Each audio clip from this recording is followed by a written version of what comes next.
All right, you punch drunk puppets. Uncle Ace is back with another scorching hot take that'll make your ears bleed and your mama blush.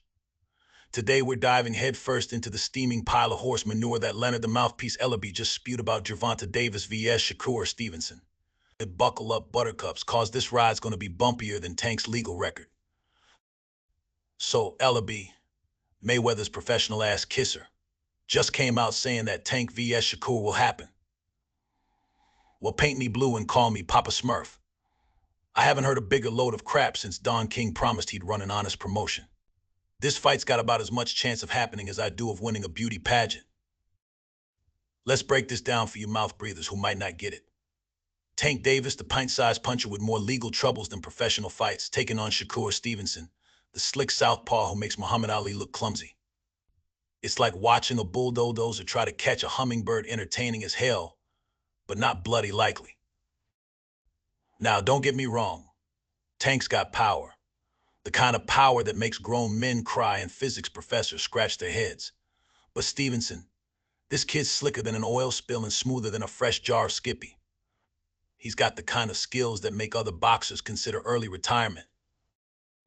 But here's where it gets interesting, you knuckle-dragging Neanderthals. As much as it pains me to admit it, this fight would be fucking fantastic. It's the kind of matchup that makes hardcore boxing fans weak in the knees and casual fans actually consider paying for pay-per-view. Tank's got the equalizer, that one-punch KO power that can change the course of a fight faster than a politician changes his stance on election day. But Shakur, this kid's got more layers to his game than an onion in a tuxedo. He's got the skills to make Tank look like he's shadow boxing in the dark. Now, let's talk about Ellerbe for a second. This guy's been riding Mayweather's coattails so long, he's got skid marks on his chin. He's out here making promises like a drunk sailor on shore leave. Newsflash, Leonard, your word's about as reliable as a weather forecast in hurricane season.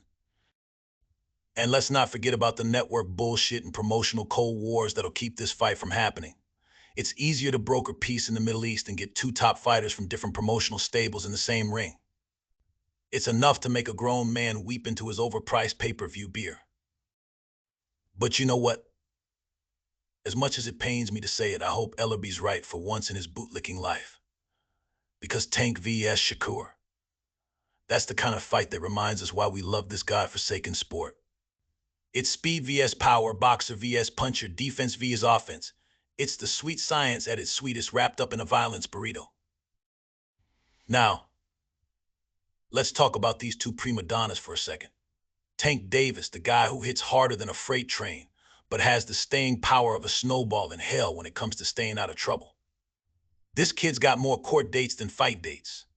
He's making more headlines for his antics outside the ring than his performances inside it. If he spent half as much time training as he does dodging legal bullets, he might actually live up to the hype. And Stevenson? Don't even get me started on this slick little bastard. He's so damn good it makes me sick. He's out here making world-class fighters look like they're moving in slow motion, and he's doing it with the kind of smugness that makes you want to reach through the TV and slap that smirk off his face. He's got the kind of talent that comes along once in a generation, and he knows it. His ego's so big it needs its own zip code. But you know what? These two knuckleheads are exactly what boxing needs right now. In a sport that's been watered down with cherry-picked opponents and padded records, Tank and Shakur are the real deal. They're the kind of fighters that make you remember why you fell in love with this brutal ballet in the first place. So there you have it, you degenerate fight fans. The Tank vs. Shakur saga, a tale of talent, hype, and enough BS to fertilize the entire state of Texas. It's more dramatic than a telenovela and more unlikely than me giving up whiskey. Now, before I go and wash my mouth out with Jack Daniels for almost praising current fighters, don't get used to it. Remember to smash that like button harder than Tank hits the heavy bag. Drop a comment and let me know if you think this fight will ever happen, or if Ellerbe's just blowing more hot air than a balloon factory. And if you want more of Uncle Ace's no-holds-barred, politically incorrect takes on the circus that is modern boxing, hit that subscribe button like it owes you money. Trust me, you don't want to miss out on the next time I verbally eviscerate these clowns. Until next time, keep your guard up and your expectations lower than Ellerbe's credibility. This is Uncle Ace signing off and heading to the bar. I need a drink strong enough to make me forget I almost said something nice about the current state of boxing. Peace out, you punch-drunk puppies. And remember, in a world of hype and broken promises, be like, well, don't be like any of these idiots. Just keep watching and let Uncle Ace do the talking.